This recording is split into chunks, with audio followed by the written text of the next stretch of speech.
Well, it's very unfortunate. It looks like a deliberate policy to ensure that our children are not educated.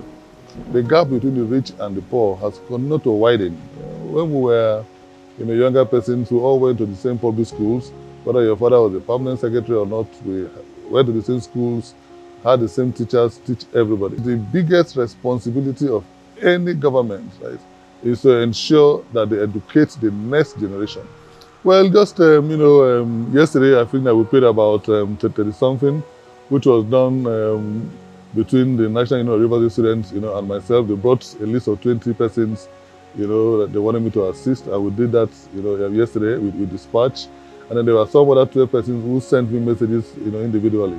And today, they've come again to compile a list of 200, which hopefully by, this evening we should be able to address that of about 200, or so of our students. It's very, very, pathetic. We have to do it because nobody, how do you get to school? Some of them are in their final year. And then in the final year, you have to drop out of school just because you couldn't afford school fees. It's most unfortunate. But I've taken as a priority to ensure that our kids will be educated. So this is an interim measure designed to address a very unusual situation.